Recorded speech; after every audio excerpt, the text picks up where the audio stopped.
Hello, everyone. This is Reds, And I am S. and we're back with our fifth episode of the podcast. Lavanya, where's my cake?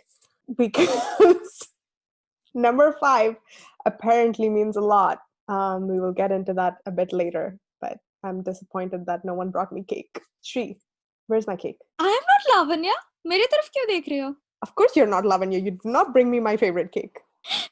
With that attitude, definitely I'm not Lavanya Kashayp. Get lost. Oh, I wish she had said that to Arnav. Anyway, we're off to a great start today. Clearly, I'm in one of my moods, or maybe this is my normal, and one of my moods is when I find Arnav actually tolerable. I'll let us decide that. But yeah, we're on the 5th episode. I mean, we've recorded more than 5 times, as you might have seen. We did a movie review. We're doing a couple of quizzes, which I've enjoyed quite a bit. Yeah, so today, as usual, I'm going to start off with some what's happening in our life session, I suppose. S, how's it been going? Well, I just had a really good dinner. So I've seemed to have forgotten everything else beyond my dinner. Yeah, I mean, I feel like you're embodying Khushi right now. I think she would appreciate what you just said. We all love food. I think one of the main reasons I might have enjoyed IPK is because of how much Khushi loves food. And I don't think I've seen that from the female protagonist perspective in a lot of things I've seen. Khushi was not someone who only existed for food. Liking food was one of her things that we later got to know. Unfortunately, ever since then, every heroine seems to be in love with food. So much so they're introduced by how much they love their food. And then they forget to add characteristics as a human being in her. You guys know very well which shows I'm talking about. Often they're shows from the same production house. Anyways, not saying more than that. Yeah, I had a pretty good week so far. I had some good food. I watched a great Korean film recommended by a very dear friend of mine. She cried a lot. This said friend messaged me concerned that S was crying. It was an emotional film, okay? Obviously, I would be crying. The English title is My Annoying Brother. I think in Korean, I will butcher this. It's called Hyung. My Annoying Brother. Search for that. It's a lovely film, and I would highly encourage everyone to watch that because I cried like a newborn baby. And after that, I had a really fantastic dream in my head. A very familiar character paid me a visit. And then I'm here today to record this podcast. Ritz tum batao. I am unfortunately working. The job part is great. I just wish someone would pay me to exist instead of actually work, which is my lifelong dream. So if anyone wants to sponsor me for podcasting, that would be great. I could quit my job. Yeah, work's been a bit hectic. It's year end, so there's a lot of things that happen during this time. I cannot wait for my holidays. I finally accrued 2 days of vacation. This is what blood, sweat, and tears feels like. So I'm looking forward to taking them at some point.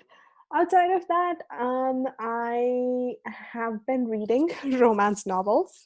They're great. I can get through one in one day. I don't need to use my brain. I think actually they would prefer I not use my brain. So it's been good. I've had a pretty lazy weekend. All right. So now that we are all caught up with our life, I am just going to lay out like what we're going to talk about in this episode. There's a lot. So, go make yourself a cup of tea or coffee or a beverage of your choice, because I have a feeling we're going to be here for a while. But in today, the track we're covering is essentially everything starting from Khushi and Payal leaving Lucknow to write about Khushi starting her job at AR. So there's, as you can imagine, quite a lot that happens in between. We are going to start off talking about what we did not like. I still think we're in that phase where what we didn't like is far less than what we liked. So it would make sense to just start there because we're going to start gushing about the rest of it soon enough. S, kick us off. What didn't you like about this track? All right. So the first thing that stands out now, which culminates into a much bigger problem later into the show, is that Khushi veers closely into the dangerous zone of being a manic pixie dream girl. We see the roots of it germinate over here, and it's something I'm not at all very happy about. If there's anything I love about Khushi, about her being silly and active and childish, is that she's also real. And I know I'm asking for too much, but Sanaya is so likable and Kushi is so likable. I don't need her being more cute than necessary. So when she enters Arnav's house, trying to sell those saris, and she ends up in his room, her imagining that many people stay in Arnav's room is absolutely correct. A room of that size, it's probably like my whole flat. So very understandable, and I laughed at that because I'm like, oh my god, this is very relatable. But her thinking a goat stays there when very clearly a human being stays there, because why would there be a bed? Why is no place for feeding? Why are there suits in a closet? Why is there a reclining object? I'm just like, no, yaar, itna bhi, don't tell us to take this with that much salt. And then again, as I said, Kushi deciding that since she cannot find the room, she will say that whatever rhyme she says, तुझे खिलाओ पूरी खस्ता ऐसा कुछ करके, and she roams on her foot twice and closes her eyes and points to a random direction and thinks that is where to go, is an action I would not take if I was even 5 years old. Because if you're directionless, the first thing you're trying to do is find for a direction. I would look around, I would get lost, I would stumble here and there, bilkul. But Kushi going round, this is something I hated even in the first episode. Spin on her feet to find a direction is the worst thing that could have happened to her. And all of this is like really small and tiny over now. It gets really compounded by the end of the show, and I think all of this manifests as Khushi's personality during the Sheetal Arav track, and I get a heart attack because I'm like, I thought you lost. Thankfully, all of these traits. That's one point I don't like. Rids, what's your one point? I have a couple. Oh, I also have a couple, but I'm like, All right, fine. We're gonna go back and forth because I think this covers a lot. So one of the things that I was, again, this is a character thing that I think they were intentional about, but I hate this as a general happening, is when Kushi is talking to her parents on the phone after that night after they came to Delhi. Garima like refuses to talk for the first couple of minutes as kind of like a punishment to a couple of things here. I hate when someone withholds their affection as a means of punishment because I think that teaches kids the wrong lesson. I know Kushi's grown up. You can see it happen over and over again too, like when the elopement happens, that's what they do, and every other moment where Kushi does something that's deemed to be like not to the family's liking, Garima stops talking to Kushi, and I think that's probably the worst thing she could do. In contrast, the way Shashi deals with Kushi, anytime she does something that you know he thinks she shouldn't have done is much more, I think, what should be done. Like talk it out with your child, tell them why you disagree with them or what they did was wrong, because you not saying anything will not necessarily enlighten them on what should have been done. And I think like the secondary piece of it is just that don't punish your child for something that was out of their hands. It's fine to be angry with her for leaving without telling you. You might have been worried. All of that is fair. But everything that happens after is not her fault. But I think it was intentional too. So yeah, indeed. And this is less of more like and more like what? The bathroom, which is in the beginning episode, a passageway. will you believe I noted down door into Arnav's room as one of the things that I disliked? Dude, Rids, you and I, mental connection, yaar. Mental connection. Telepathy. If you're ever kidnapped, don't think of calling the police. Don't think of finding ways to escape.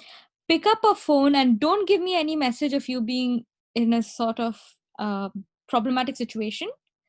Just tell, I love you. हम समझ जाएंगे. Actually, you do love me. Tell me something big. I mean, why should I even call you? If I'm to go by Arnav and Khushi standards, I'll just sit back against a wall and talk to you and you can listen to me. So I think I'll do that. हम भी अब तो वही कर रहे हैं ना. But yeah, no, coming back, I know they wanted to show this amazing shot of Arnav and Khushi in the same frame and the hit and miss. Arnav could have been just in the pool side, man. Like he could have just gone up from the pool to the random terrace that it leads to.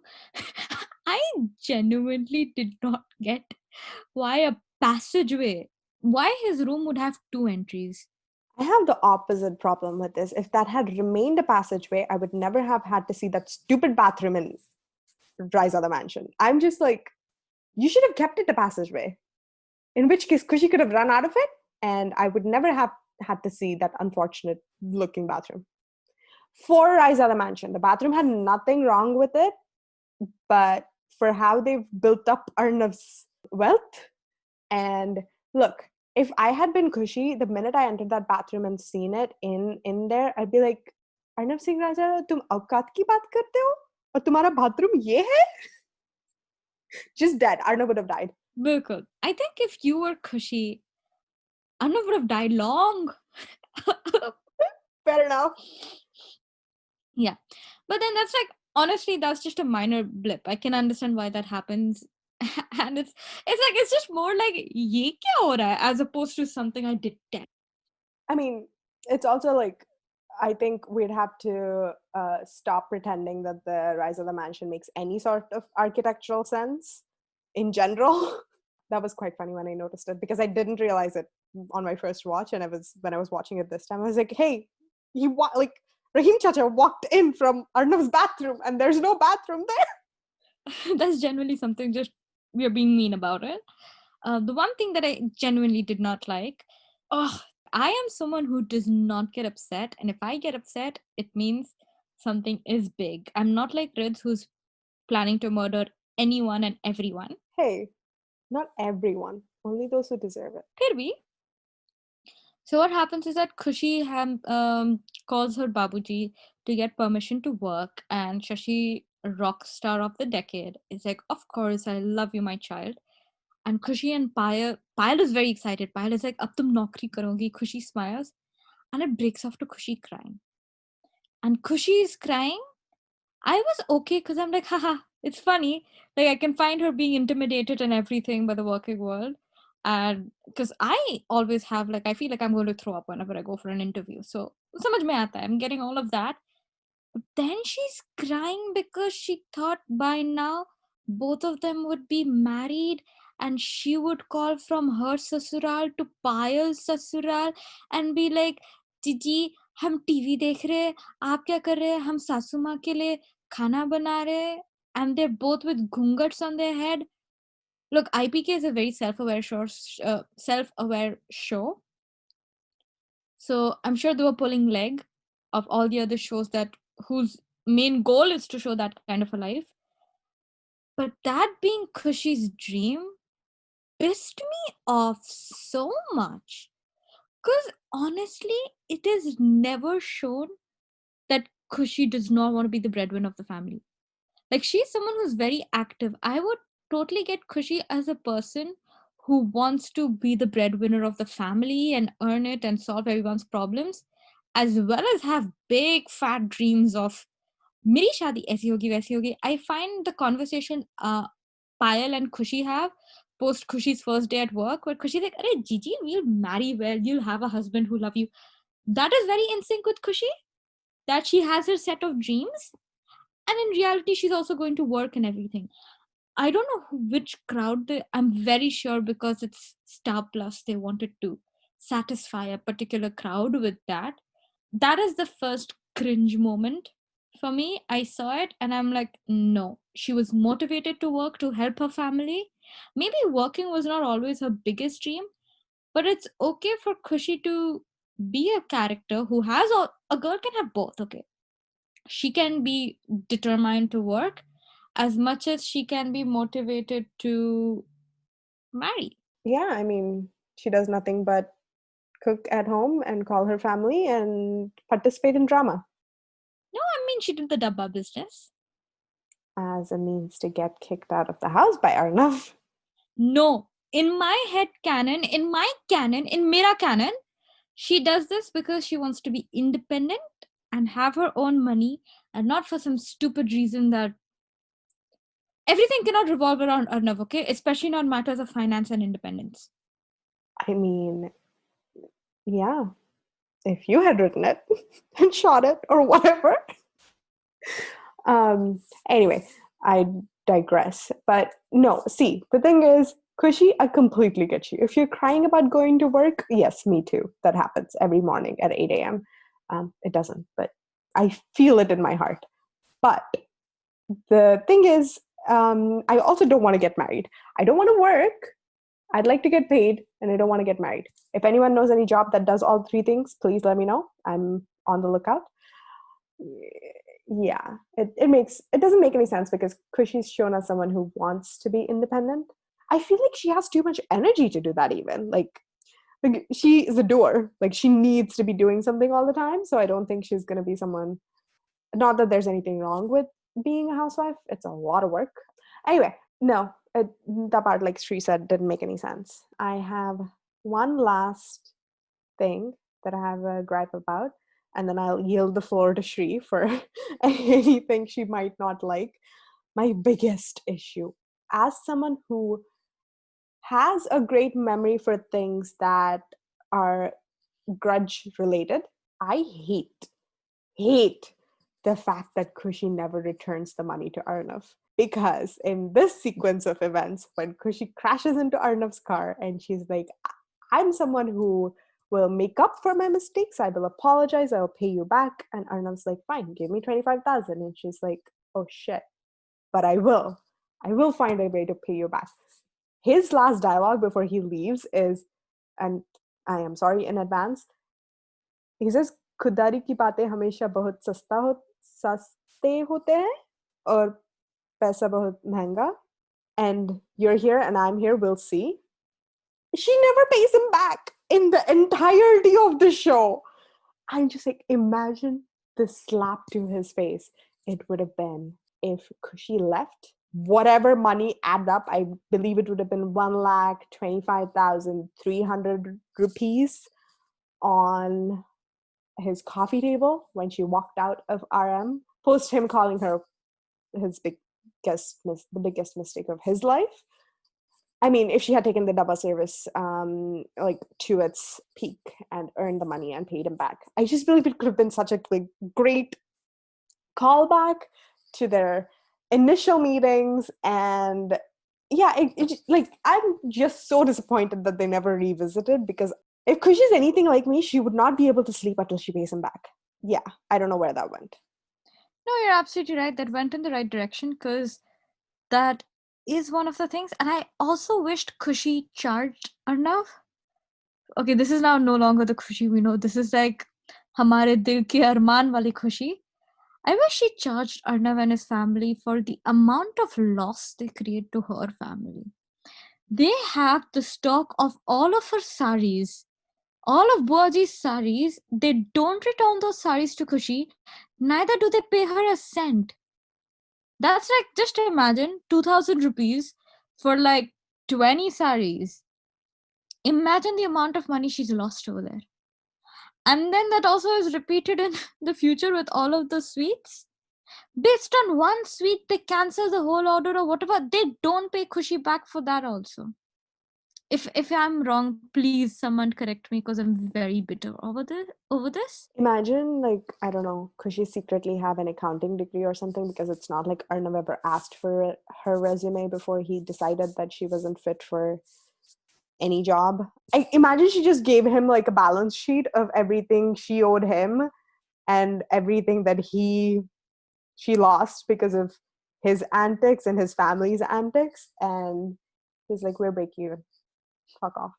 No, I felt like at one point I genuinely thought Kushi had a degree related to mathematics or finance, because it is not everyone's capability to look at someone's bills and be like, this does not add up. And then another thing I have a little bit of an issue with is, I will talk less about Lavanya because she's a lot of what I love about the show. Lavanya is perfect the way she is, genuinely. And I hate the fact we don't get this Lavanya back. Proud to drive in a sports car with great clothes and makeup and hairstyle. I think what bugs me is that we never get to celebrate Lavanya as a woman, as the woman that she has also successfully worked to become. Like, we're not telling Arnav to change into a kurta pajama, hai na? So I just really wished that they would have brought this law back that we saw. And I wish that we got to see a bit more of the history between Arnav and Lavanya, because they're a very interesting pair. Yeah. I think Lavanya's character arc for where it ended was great, but I also because Sana's such a great actress. I wanted to see her back in a role where she was the confident person, and she like, not that she didn't have the confidence in this arc, but she's also someone we see as she left heartbroken. I wanted to see her rebuilt to her truest confident self with NK. Me, I'm saying this. I would have sacrificed NK if it meant NK and Lavanya could be together. Trust me, this is someone like Arnav sacrificing his love. Not possible. A scorpion sacrificing their love? Guys, do you know how serious this is? Truly, truly serious. When Kushi enters Shantivan, is about to enter Shantivan, she does not know which foot to put forward. And I find it endlessly amusing that this is the girl who's supposed to teach Lavanya all about the Riti Rivas of being a Bahu. I'm like, dude, that's literally the first thing any Bahu does in a house. Like, you enter with your right foot. Kushi did not know that. So I'm highly amused that that happens. Imagine how hilarious the track would have been if Khushi says yes to the job because of the money, and Payal tells her, Khushi, you know shit about Riti Rewaj. Khushi's like, I know, but they want to hire me. And like Khushi, like Lavanya asking Khushi about Riti Rewaj, and Khushi's like, 1 second. And then she'll call Payal in between and she'll be like, Gigi, iske baad kya hota hai? Imagine the friendship Lavanya and Payal would have struck if Lavanya realized the only difference between her and Khushi is that Khushi speaks Shuddh Hindi and she does not. Yeah. And she wears silver kameez.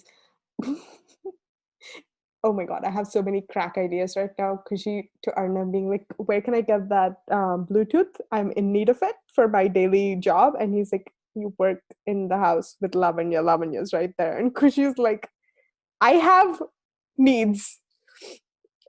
Because she needs to call Payal. And Payal needs to constantly be in her ear for any impromptu moment where Nani decides to quiz either her or Lavanya on something. Oh, this could have been so good. Yeah, this would have been actually hilarious because imagine Nani questioning Khushi about something and Khushi does not know the answer, and instead of blaming Khushi, Nani would just look at Lavanya and be like, इतने दिन साथ काम कर करके तुमने उसको भी तुम्हारे जैसे बना दिया. Like, this is a reverse change. Oh my god, all of that would have been actually very hilarious. Anyways, now that we're slowly and gradually talking about the things we liked, I think this is a great point to start about what we liked about. Imagine we spent, I think, I don't know what, 15-20 minutes talking about what we don't like, stating that what we don't like will be a shorter thing. What will happen later? आगे क्या होगा देखना पड़ेगा. This was for you, RDX. I'm going to attempt to speak in Hindi, even though it will be miserable for the rest of you. नहीं, कोशिश ही सफलता लाती है, so don't worry. All right, what did you like about all of this? What I liked about all of this, I will divide it into technicals and story. Of course. And I told us before we started recording that I predict I know one of her technicals. We'll see if she says it. How well do you know we, dude? We made this whole ass big comment of being able to telepathically understand each other. If you don't say this, I don't know. You can call me by a different name in the next podcast. मेरी नाम reads नहीं होगी. I'm dying, guys. I'm dying. Anyways, they often say that every film can be summarized by one shot that encapsulates the whole thing in the film. And over here, this is giving me that knowing smile, but it does lag raha hai. Over here, there is a one shot that speaks volumes about what's happening. So in this scene where Khushi is packing everything up and leaving for Delhi, she kind of never comes back to think about it. Like it's very emotional if you think it like way. There's this one beautiful shot of Khushi. It's all dark. I love the way IPK uses darkness, by the way. Their lighting team. So it's all dark. Khushi's walking, and while coming out, she just turns and looks at her house one last time before she leaves. Like that speaks a lot. I could summarize the whole conflict. As I said, right? Like silences work better. It's so wonderful. There's no monologue, nothing. We just get Khushi and her parting look to the house. It's gorgeous. Second thing is that I really love the sets of both the Raizada mansion and the Gupta house, clearly reflective of their economic status, and both the houses look that people live in it. It does not look fake. Like nowadays, there seems to be a show where they show a middle class house, but I'm looking at all the furniture and I'm like, if this is middle class, then I have been living at a very dire state for quite a few years then. But yeah, no, the Gupta house, like you can see the windows and doors and how everything is. And Shantivan is genuinely beautiful. It's really beautiful. My heart always skips a beat when I look at Shantivan. Same applying for the clothing. Again, I'm very surprised from in modern shows where they try to show middle class people, but they're all wearing like chiffon and georgettes and silk, and their hair is like it's been styled from South Mumbai. Which, if anyone's not from Mumbai, it's been styled from a big fat like I don't know, hairstylist, and they're out of a salon every single day. But Khushi and Payal, like Khushi's the only person who has like glittery stuff on her clothes, and it's very well visible that she stitched them herself.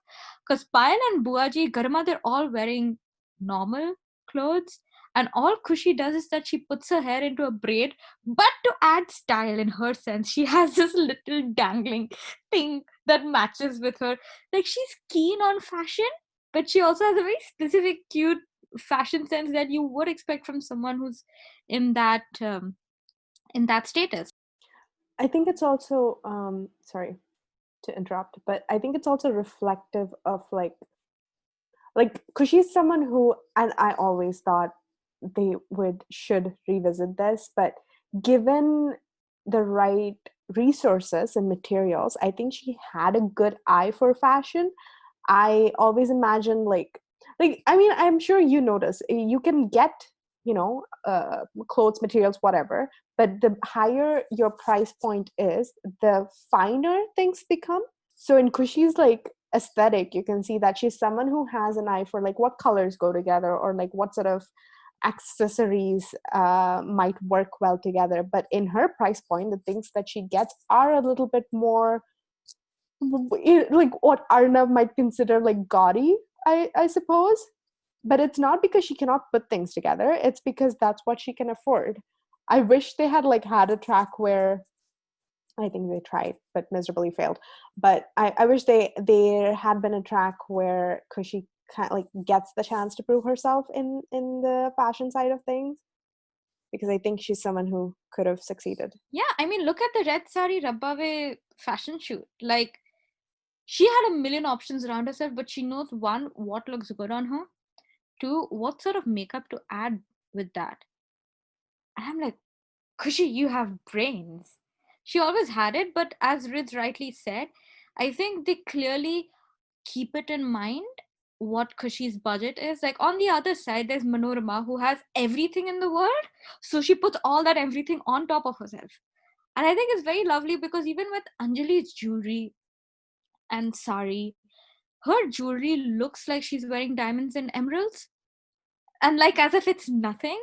I still remember when Payal was getting all dressed up for the cocktail and she wears a very colorful and sparkly sari and everything. My mom was watching it and she's like, you know what Payal is wearing after 5 million efforts are like things that Anjali wears every single day and 10 times more expensive. So these are just these small technical, the costuming, the makeup, it's so nice. Khushi's makeup is literally her kajal, which she applies to herself, and her bindiya that keeps on changing. And likewise with Payal. So I think I just loved all of these. And I also love that they have sleepwear and their makeups dramatically reduces, except for Manorama Raizada's. She goes to sleep in her makeup, and I completely get that for a character. I would totally believe that Manorama does that while going to sleep. But everyone has a sleepwear, and their bindis get off, and their makeup is also very much reduced when they're about to sleep. I love that. And I love the contrast in Arnav and Akash in their clothing. It's a very sweet way of saying how different the brothers are. And Arnav is actually the only person who wears dark in the house. Like everything about Arnav's house, office, his employees, and his family members, they're all always in lighter colors. So I found that very interesting. Then I love how Kushi's dream is directed. It is epic. There are so many fine technical points. I love it. It's in the Raizada house even before Kushi knows Arnav is a Raizada. It's because she heard from Nani about Arnav, and Kushi has associated that, and dreams work that way. And I love it that she sees Arnav and herself in the clothes they were in last they met. It's a very small detail, guys, but it makes so much of sense. The whole scene is directed perfectly. It's beautiful.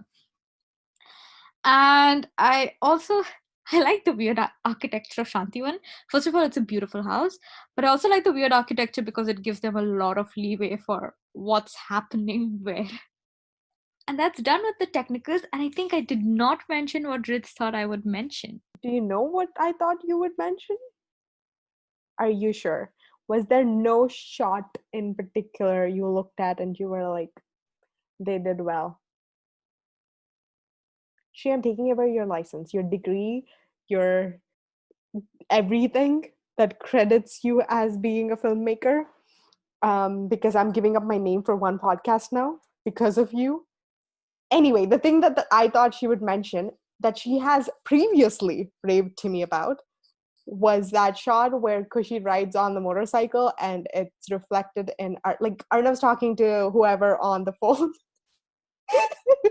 Okay, guys, no, listen. Ritz gets to keep her name. Ritz totally gets to keep her name. There are so many great camera angles in the show. There are so many. I was actually talking about things in a wider perspective. That's why I missed it. But there is this one shot where Kushi is in the, I think, rear view glass. Yeah, she's in the so basically Arnav gets that call from his, I don't know, Rajesh, Rakesh, whoever Anjali tells off in the last episode. And he's like, you will be pleased to know the girl left Lucknow. And Arnav's like, I don't care if she leaves the country. Don't talk to me about her. I don't care. Mujhe koi farak nahi padta. This is the first time he says mujhe koi farak nahi padta. And like the minute he says that, you see Khushi riding on her motorcycle, the shot in his side mirror. Very intelligently done. Like, I have no idea how many times they made Sanaya do that so as to she appears on screen right when Barun says that dialogue, or Barun is like waiting, Sanaya's there, and he like it must be so hilarious to do that moment off screen. I think they needed to have like either earphones and a cue or something, because in order for, I mean, I'm venturing into Shree's territory here, but in order for them to shoot it so that she appeared in the mirror, Byrne could not have seen her coming. The angle would have been off. So they would have had to cue her and Byrne on when to speak. Anyway, I'm apparently doing Shree's job today. She's so offended. Well, I'm offended that you didn't talk about it. Okay, I'll talk about something that I liked. I love the Three Musketeers. Payal, Khushi, Buaji. I enjoy their scenes so much. There's so many good dialogues. Like when they just get off the train from Lucknow and they're getting into the auto, Buaji sits and Khushi like falls out of the auto the minute Buaji sits in, and Buaji's like, फिसलने की बीमारी है क्या ऐसे? Because she's like, you fell there, you're falling here. There's that I really really enjoy. And then there's that scene where Kushi's like trying to turn on the fan or something, and there's no electricity, and Kushi's like, "Bijli aa nahi rahi hai," and Buaji's like, "Bijli aati nahi, girti hai jahan tum ho." And then Kushi goes like, "Jesse, aap giri," because Buaji falls into like baby's scooter, and Payal laughs, and Buaji gets so mad. She throws a pillow at Kushi. I'm like, okay, I really enjoy their scenes together, especially because Deepali has some very subtle, nice like expressions where she's like, she finds it hilarious. She's trying not to laugh, but obviously Kushi's like making that difficult. And Kushi and Buaji's banter, like that's something that lives on, and you can see the meanness leave that relationship, but that teasing stays, and I really really enjoy that. Yeah, at this point, I was totally in love with Payal because even while leaving Lucknow, she does not blame Khushi for all that happened. And I think one of the really strong points of IPK was that they managed their comedy and darkness really well side by side. Like a lot of shows, they start with something dark and then after a few episodes, it turns into a comedy. So much so, like the two emotions don't even exist well. But the wonderful thing about IPK is that its comedy fits very well with the dark elements. Like you can never call it a full-fledged rom-com because you're like, "Arey nahi, there are some deeper things that's happening here and there," and it's always well balanced. The three musketeers, as you rightly said, I love their dynamics. There was so many little moments, especially like, when that Ottawala looks at Khushi, leers at Khushi, then Paya just whacks him with the suitcase while getting out.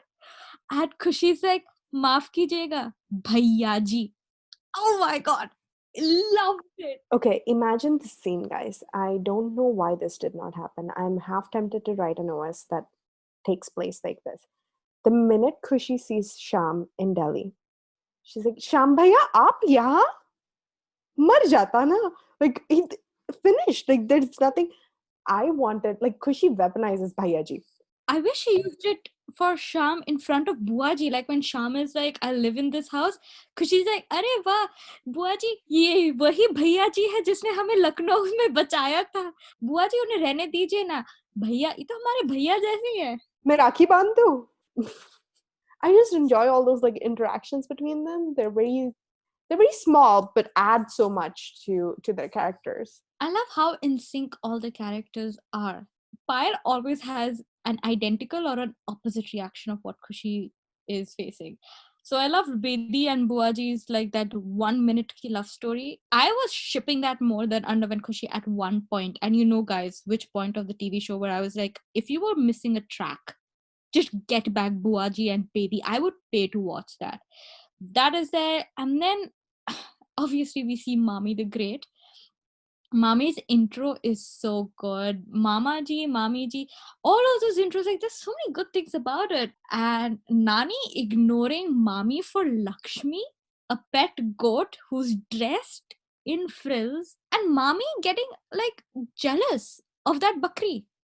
Matlab, the comedy was so good. And then obviously keeping the comedy part aside, what I really liked was that there were moments in the show that was so relatable. And for me, that's when Kushi and Payal, they come to a new city, and with all the cars zooming in, they don't know how to cross the road.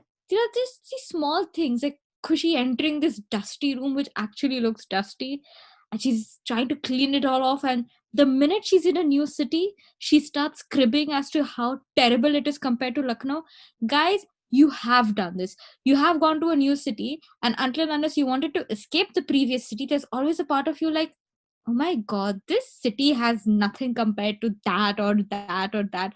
And Khushi being perturbed by the vegetable prices. This was a real conversation I had with Ridzi and my dearest friend, Deed, some time back. I was traumatized by how a vada pav costs 380 to 400 rupees where I am. And I was cribbing like, what the hell are they making the vada pav out of? Is it out of like gold? Ho kya raha hai when you get vada pavs in like 10 rupees? And Kushi just cribbing over the prices. I mean, like, what the hell? How can these be the vegetable prices? Love, love, love, love all of that. And now I'm going to jump to the main moment. Love Arnav and Khushi's second meet because it reaffirms two things. One, some Devi Maya ka thing is happening. Okay, out of all the people in Delhi, she smashes her scooty with Bedi ji's scooty with Arnav's car. Kuch to hai upar wale ka. And it reaffirms Arnav's belief that she's stalking him. Because there is no way that someone who accidentally comes to his most important fashion show for him also ends up in this random dargah he decides to go because of tea, also happens to randomly like hit him near in the, I don't know, chalk or something. ये तो मतलब पूरा stalkerगिरी हुआ. So the reason why I really love this meeting is that the entire banter that Arnav and Khushi have, I won't call it banter, the argument, very substantial and justified. I can see why Arnav gets ruder by the minute, and I can also see Khushi getting vexed by per minute, because this man did not have the galls nor the decency to apologize for his actions, and on top of that, he's harping about money and everything. Like, I can see why they both are sinking deeper in their misunderstanding and prejudices against each other. Like, imagine a man feels he's been stalked by a woman, then she crashes into his car, and then she complains loudly in public how he damaged her bike. What does that look like? If that is not a money taking scheme, I don't know what it is. So, it was a really good moment. The next thing I say will shock us. There's a moment in this argument where I found Arnav cute, not hot, cute, because he's like, तुम्हारी दिल्ली आके सीधा मुझसे टकराना, like कुछ तो, like there's something happening here where I just feel like he's earnest. He's like, he has no filter at that point. He's like, he's thinking this and it's coming out of his mouth. What the fuck is happening here? And I'm like, okay, I don't know. It was not a cute. I don't think it was supposed to be a cute moment, but I was like, okay, I can see where he's coming from.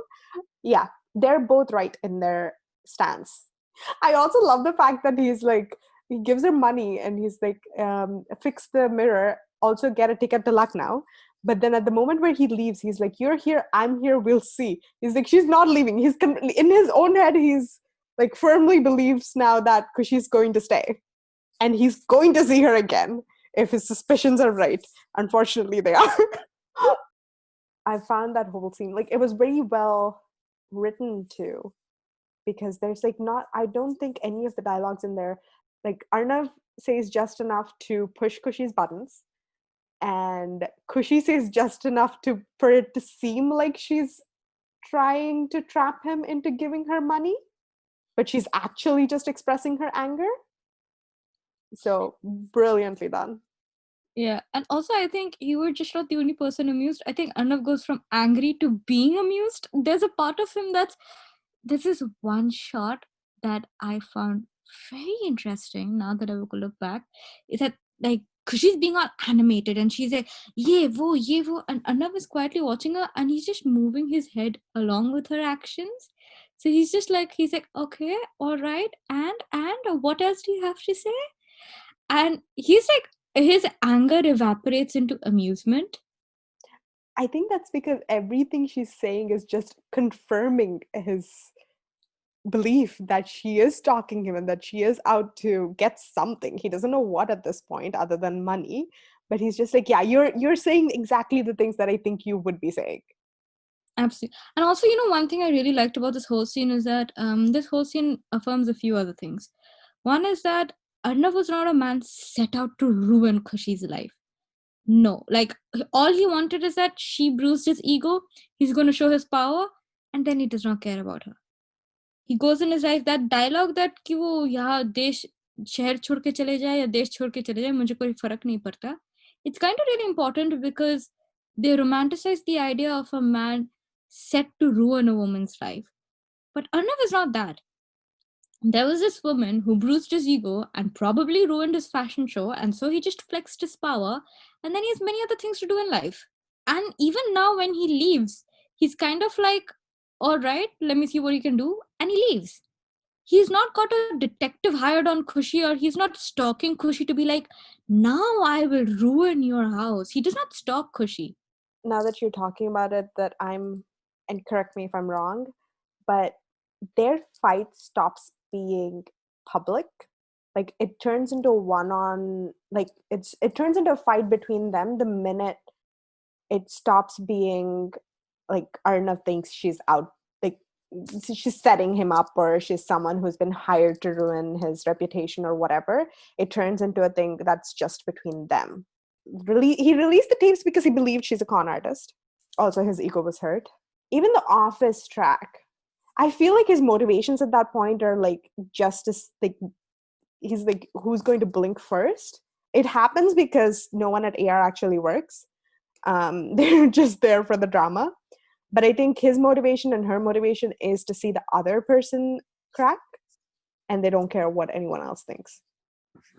Absolutely. And Arnav genuinely, he does not have a lot of the negative traits that people often add in fan fictions about him. That is, they often show that he's a guy who stalks her, or he's a guy who immediately thinks of a sexual favor out of Khushi. I have unfortunately read way too many of these. Arnav is literally like, bullshit, I know why you're here. Goodbye. The end of the kahani. Then Devi Maya is putting them both together, and then Arnav is like, stalker, stalker. And Khushi's like, you arrogant idiot. And that's great, because the person who's actually stalking Khushi is Sham Manohar Jha. And we did not see it. I love it that we don't see it, because what are the chances that the man who saves you from Gundas in Lucknow meets you randomly at a temple in Lucknow, also meets you at a random bazaar near your house in Delhi? What are the chances? I just love the intelligence of this, that we're so focused in Arnav and Khushi's drama that we do not see a person who's actually stalking her. And I love this concept of people not being able to understand they're being stalked because their stalker wears a smile. Like Kushi gives Sham every piece of information that he needs to succeed in his stalking. Guys, speak less. Be like me. Just share nothing with anyone. She's probably like, yeah, she doesn't. But like when they meet in the market, Kushi's just like she's telling him her whole life story. For the most part, like everything Sham does in the beginning is because Kushi's like, this is happening, and Sham's like, I can exploit that, I can exploit that. That's an entry point for me into the house. Arnav and Kushi could teach each other quite a lot. I think that is one of the biggest things I really loved about IPK, is that if Arnav had a bit more of Khushi's attitude, his life would be easier. And if Khushi had a bit more of Arnav's perception, her life would have been easier. Because if she was just even a percent as curious about Sham, you would understand that that guy did not even try to hide his tracks. Because he knew that he's in Buaji and Khushi's blind spot. He's very smart. We'll have a different episode on Sham Manohar Jha. What I liked in this whole moment is how intelligent they were with their writing. Like when Khushi's speaking to Sham for a job, Anjali's saying, I'm unable to get in touch with my husband. And I love it that they changed that focus with Arnav being all cute and teasing to his older sister. These are scenes that you can genuinely appreciate when you're rewatching it. Because you're like, oh my god, ye hamari aankhon ke samne thi. And I really loved Arnav and Anjali's conversation. There's still this pattern that they're sticking on, is that she mothers him and she follows it by peeking into his conscience.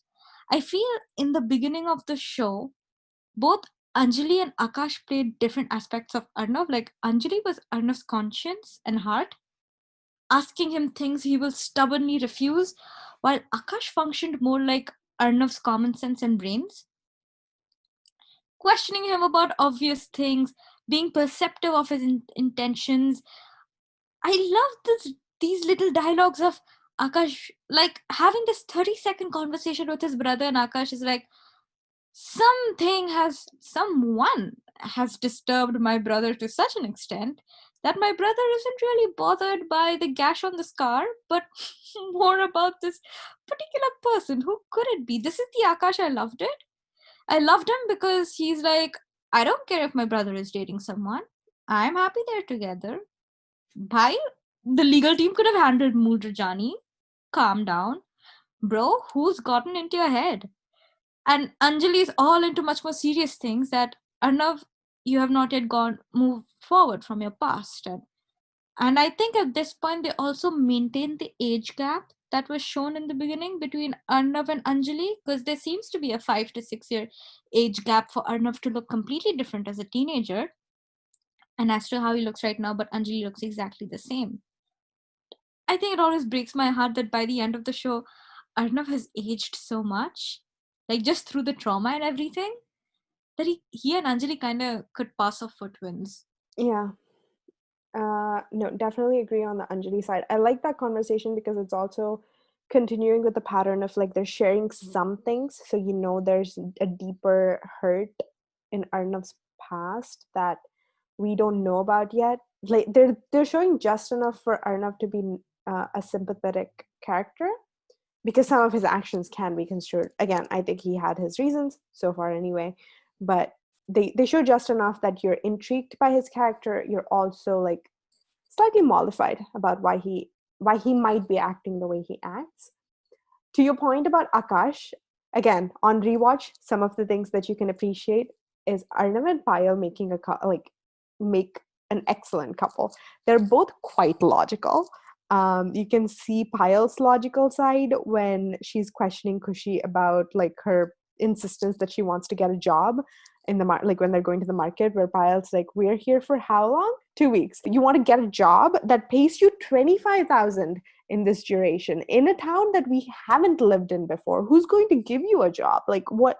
You don't have any experience." Like she's listing off all these logical points, and because she's like, all my questions are being answered by more questions instead of answers. And you can see that, and then you will kind of like, if you pan over to Akash's interaction with Arnav, anytime something happens, Akash is very logical. He's like, "Do you want to file a complaint? Like, if someone crashed into your car, like we can make them pay for the loss if you just want to lodge a complaint."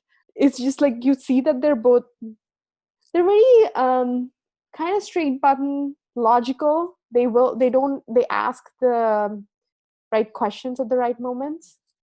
So you meant to say Akash and Payal make a good pair. What did I say? Arnav and Payal. They could have. Actually, that could have been interesting. Arnav would have not stood a chance against Payal. That's a strange thing to say, but Payal would have like logically decimated Arnav's every argument. Arnav and Payal would have had a fantastic friendship if they ever wrote it in that way. I feel like the reason Kushi and Arnav work is that Kushi gets emotionally charged when Arnav says something. Payal would have just very calmly been like, "What do you think? And why do you think this? And do you realize that you also played a role in this? And you also could have sent someone to my house to confirm that I'm not, you know, crashing your show, etc., etc." She would have dealt with it very differently. No, they would not have made a great couple. They would have been a very entertaining couple for me to watch, but no. Yes, Yeah, Akash and Payal would have made a great couple. Would have? They do. they do make a great couple. Like Akash and Payal are very similar because 30 seconds conversation with his brother, and Akash is like, "Who is in my brother's mind?" 30 seconds conversation with Khushi, and Payal is like, "Khushi, do you realize you're obsessing over him? You have not thought about anyone as much as you think about him." And Khushi's like, "Insan? वो इंसान नहीं है." And Payal is kind of like, "I just told this woman that she's obsessed with this man." I find all of that very hilarious. And also, I mean, just the whole episode of the clothes confusion and all of that, well done in general. Nani's first interaction with Khushi, well done in general. I think this podcast is going to go forever, but I liked that Arnav's diabetes and Anjali's limp is just there. Like they have checkups about it. They do visit the doctor, but it's never used in a dramatic exaggeration or anything. It's just there. So I really like that. Although I do want to ask the writers, why did Anjali have that limp? Was it an accident or was it something that she had while growing up? Just general question. Apart from that, I also liked Khushi's casual discomfort with Sham as he's a strange man. This is something she never has with Arnav. I find it very interesting that no matter what private space Arnav has dramatically included himself in Khushi's life, she's never uncomfortable with Arnav's presence in her life. But when that comes to Sham, she regards Sham from a very distant, I think Bhayaji perspective will need to be very serious over here. Because even in that marketplace with Sham, okay, she's worried that Buaji might catch them, but she also is not comfortable whenever Sham tries to get a bit more friendly. Like she's always like, excuse me, back off. And I love how dubious Sham's words are. Every dialogue, such intelligent writing they've done for the Sham, and Sham Abbas is such a great actor. Every dialogue has another meaning. And I think I really enjoyed that. I will not say a good thing about Sham, but I will say many good things about Abbas. He truly made that character subtly creepy, which is very hard to do.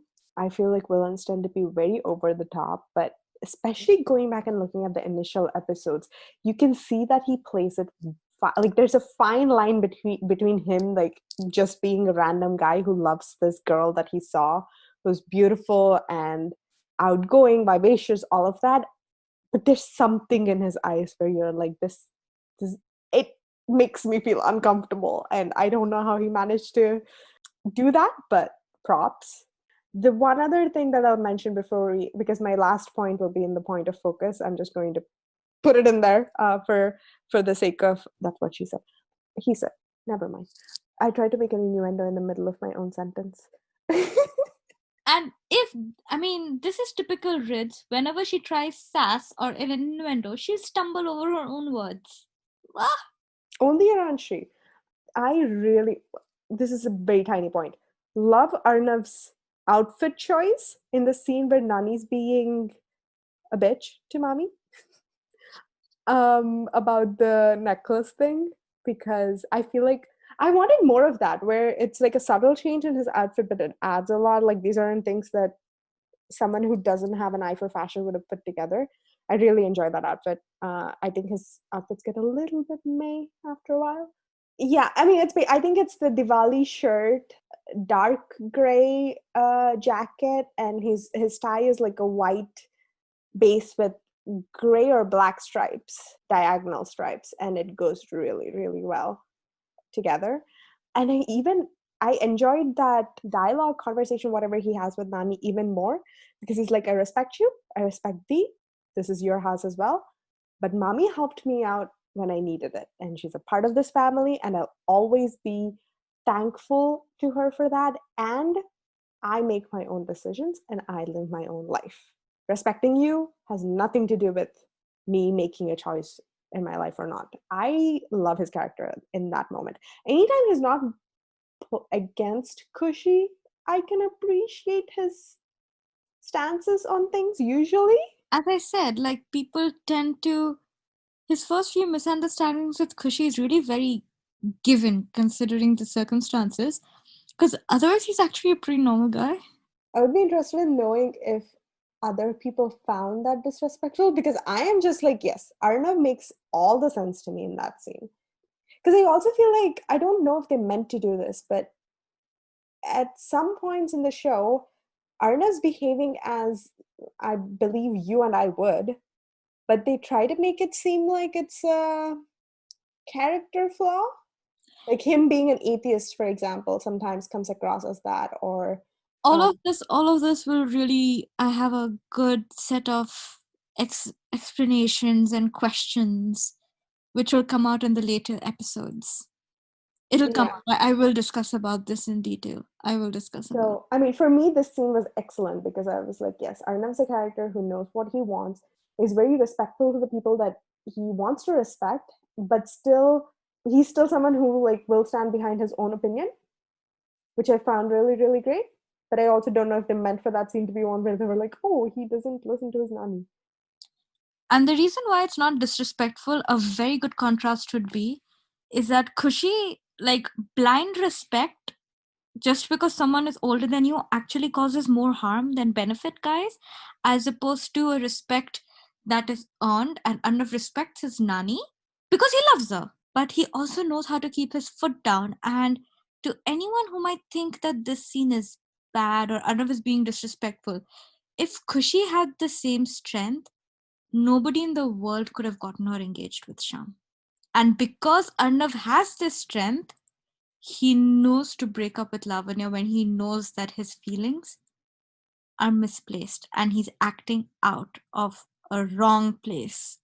So it's really important to have this behavior in life where you respect people for what's necessary, but you also know to put your foot down. I mean, not taking anything away from the fact that patriarchy is well and truly still alive. I think it would have been harder for Kushi to make that decision under other circumstances. But no, I respect the heck out of Arnav for knowing what he believes in and sticking with it. I really like the contrast you see in his character when he's with Kushi and when he's with anyone else, because like mommy, for all intents and purposes, at this point in the show, you can see that she's all about like my son's marriage, my this, my that. But they show that she is someone who supported Arnav when he needed support, who was, who took care of Anjali and Arnav when they needed it the most. And Arnav is someone who's very loyal to his family. Like if you get into Arnav's good books, if he decides that you're a part of his family, then I don't think anyone can change that for him, and he will give his life for you. So I really like that they set that up well in this scene, because you need to know who he is outside of his conflict with Kushi. Absolutely. And now I think is a very good time to shift into our point of focus, who is the absolutely enigmatic, wonderful, dimpled beauty and हमारे सबका and our imaginary NK's आंखों का तारा, Lavanya Kashyap. Where do I start? I was rewatching the scene today because I do that before recording a podcast, and I had to pause and tell Shri, Arnav must be such a fucking idiot, because he had her as his girlfriend and he was so Sadu. Wow, I sounded very foreign right then. But anyway, he was like, I cannot believe he can be that grumpy with a girlfriend like that, is all I'm saying. I loved her entry. The car, her outfit, her makeup, her smile, the dimple. I was in love. I don't know what. I mean, something, soulmates, blah, blah, blah, whatever. But God, she looked so great in that shot. It's still one of my favorite outfits on her. And just the whole scene is really, really well shot. And I like the fact that you see that one of them is more invested in this relationship than the other, very clearly from the beginning. You see why they're in a relationship. Because I think from Arnav's perspective, he's like, do you think I would let anyone else waste 10 minutes of my time without my express permission or something? And I'm like, Lavanya, walk away. He thinks he's doing you a favor by giving you 10 minutes. I would have just been like, boy, bye. But you can kind of see that uneven participation, I suppose, in the relationship from the very beginning. It's a relationship that was doomed from the start.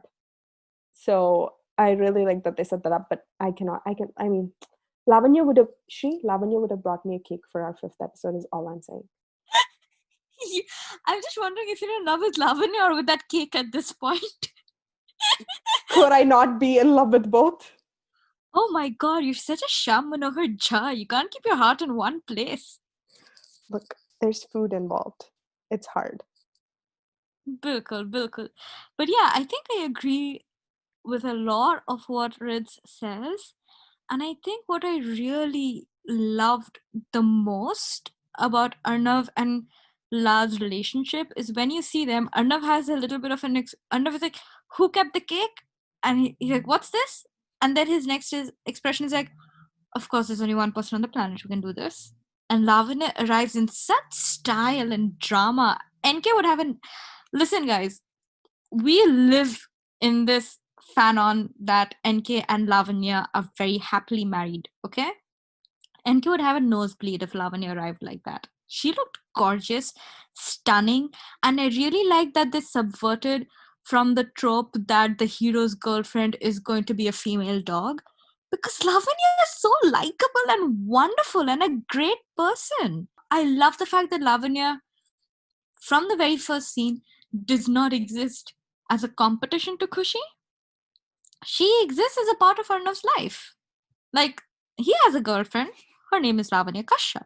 And she's this wonderful person. I don't know what's there in Arnav that he attracts every wonderful, smiley, cheerful person as his girlfriend. Kuch to hai. Babua mein kuch to hai. He knows something. But yeah, I'm not going to go further than that because Ritz has a very dangerous attitude of turning anything and everything into an innuendo. And I do not want to scar myself.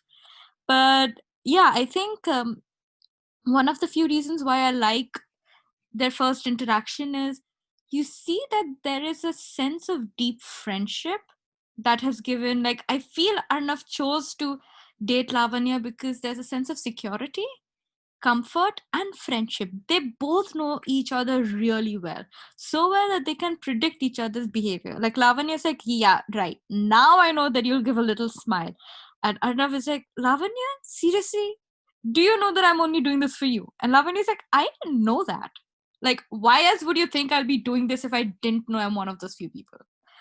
Like, even though she gives that, oh, really, wala smile, it's very cute, and you understand that their relationship probably stemmed out of a deep understanding of the other person, which I genuinely appreciate. I mean, there is no love. It's also very subtly but well shown that Arnav does not love Lavanya, but Lavanya does love Arnav for who he is and whatever he is. And one of the things that I genuinely appreciate about this relationship is when I saw it for the first time, completely negating Khushi from the equation. I wanted them to remain as friends, but not pursue as romantic interests. And it's not because if Lavanya is there in the picture, then how will Khushi enter? It's because they are in a very imbalanced relationship. And that is very well communicated within few minutes. Lavanya celebrating her 5-month anniversary with Arnav. Lavanya scavenging for love between his little pieces of expression and affection. Arnav is very comfortable with the relationship he has with Lavanya, while Lavanya is justifying every point of her relationship with Arnav. This is something you get to clearly see in the first 2 minutes of their interaction.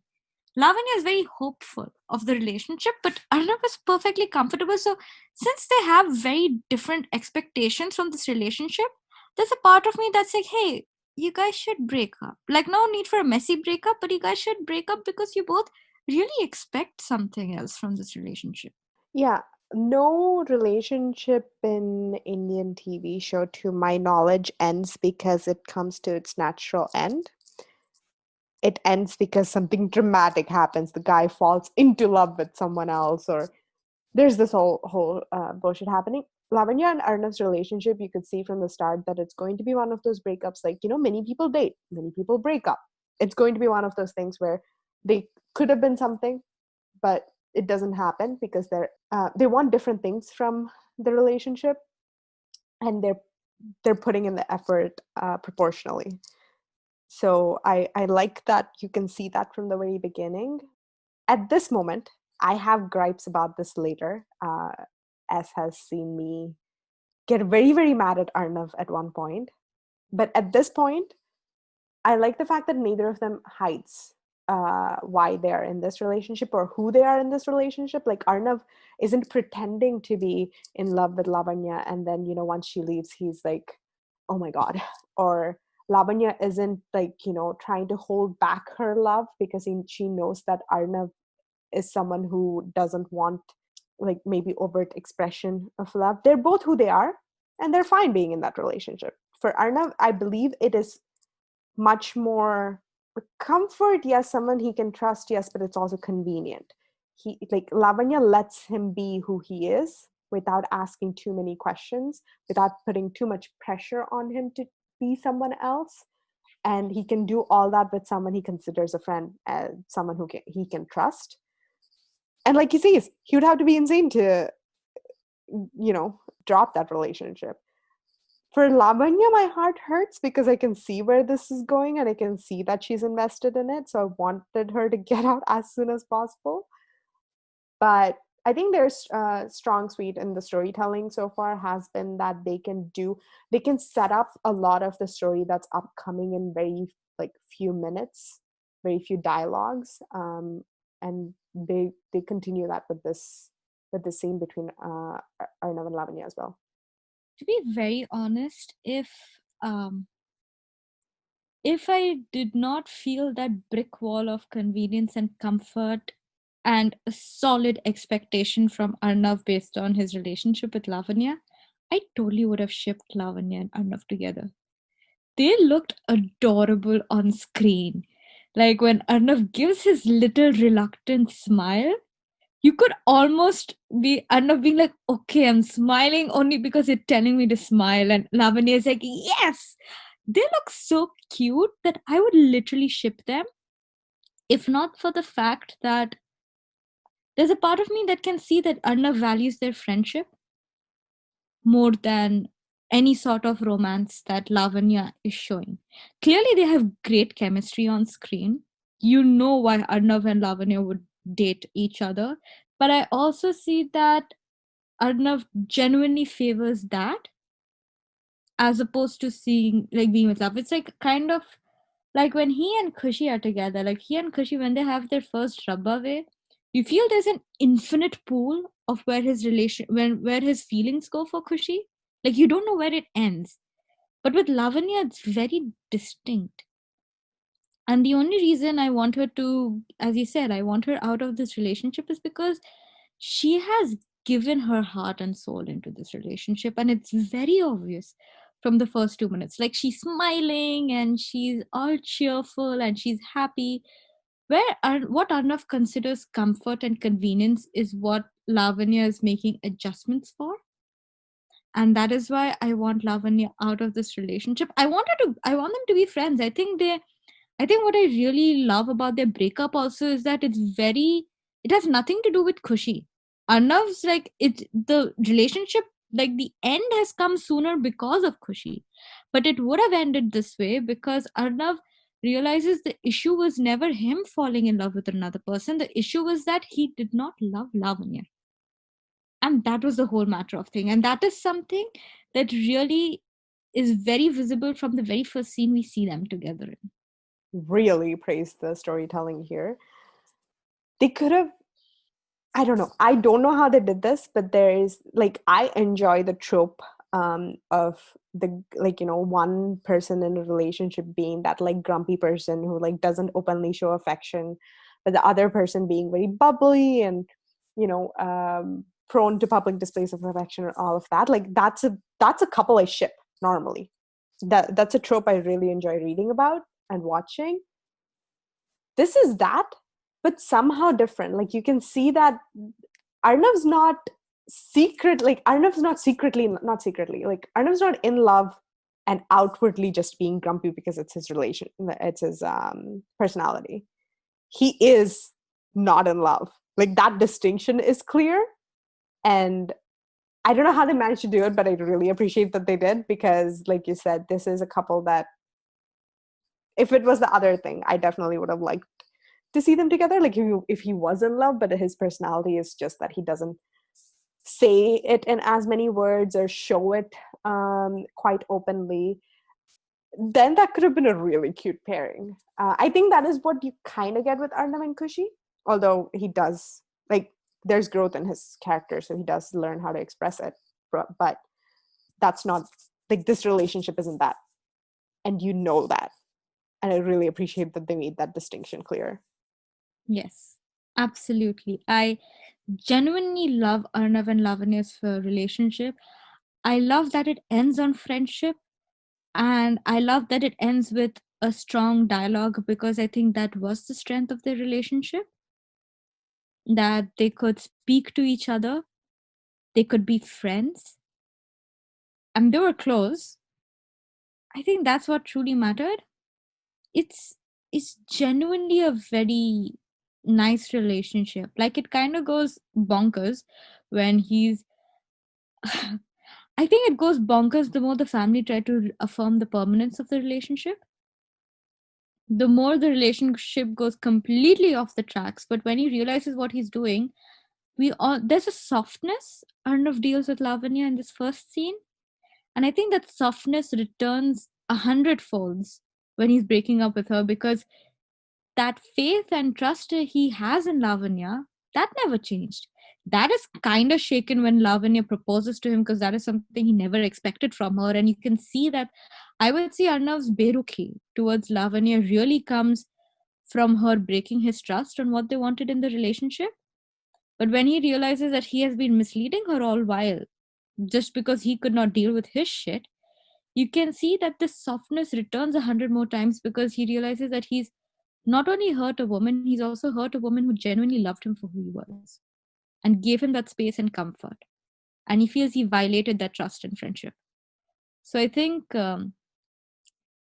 I would have genuinely loved to have seen Lavanya in the show until the very end, because I did want to see their friendship blossom. And I did want to see the hilariousness of Lavanya and NK in love, because NK is expressive as shit. Lavanya was a brilliant character, and perhaps on the positive side, my most favorite character. Yeah, for sure. I was thinking of this quote in a completely I don't think it would have ever been applied in this context, but that Jane Austen quote about like, if I loved you less, I might be able to talk about it more. Arnav and Lavanya in that context, they communicate so much better because they're not truly in love, at least from Arnav's perspective. But no, I also like, just the last point here is you can see that they also slip back into their designated roles very well, because this conversation ends with Arnav basically going, I need that file for this meeting. And Lavanya's like, I'll see you at the office. Like they have that, like, I'm not the biggest fan of office romances, especially where there's a power dynamic that could be iffy here, except in a couple scenes where I'm like, Arnav, I would have hit you. But I like the fact that they don't make it a thing. Like it's not like Arnav as a boyfriend to Lavanya is different. Like, there's a delineation of that space from Arnav, the CEO of a company where Lavanya works, which I appreciate, because that's always a thing where I'm like, I don't know about this. Yeah, no, I really like it that in the office they don't do anything much. Like Arnav is not like, I want you to be my girlfriend when I want you. Arnav is kind of like, I'm working. We're working. Everyone's working right now. Actually, no one works at AR. There's just one scene. It's something about like a perfume. I'm sure when I watch it, I'll get mad again. But there was one scene where they were in the office and he says something that maybe a boyfriend would have said in a fight, the boss wouldn't have. And I was like, I would have pushed you out the window. And there are no cardboard boxes below you to save you. Yeah, that probably brings us to what to expect in the next episode. Yes. In the next episode, we're going to be getting into the exciting start of Khushi in AR episode track. Yeah, we're going to have a lot of fun affirming Arnav's belief that Khushi is very much a stalker and that she is out to ruin his life. And he is the idiot that hired her. I cannot. The most memeable thing about IPK is every time Arnav's like, say something, he's actually I don't know. Is this like, I don't know if Arnav asked this, but like whoever, was there ever a point where Arnav's like, I don't know who is going to get married to this girl, but he's going to go crazy? If he didn't, he should have, because I love scenes where he says things and then they prophetically come true later on and he ends up being the prime candidate in that dialogue. Khushi says it. Khushi is like, he needs to get married to a woman who set him straight. And I'm like, good job, Khushi. All right, that's it for today's episode. Good luck, Shri, editing this because we spoke a lot. But we will see you all next time. Bye. bye. And if you liked what we said, then don't forget to like, share, comment, subscribe. Yeah, we're becoming professional YouTubers. I'm seeing rest of the people to end their videos with this. Give us feedback. Let us know what you want to hear about. Just even tell us what kind of chai or doodh or coffee you were having while listening to this. I was having spearmint lemongrass something. Apparently, it's supposed to put me to sleep. I was not asking you about this. I was asking the audience. Anyway, self-insertion. If this is not a Scorpio, I don't know what is. Wow. All right. I see how it is. Watch me not show up to the next podcast recording. That'll serve you right. Shut up. Bye, guys. See you in the next episode. Bye.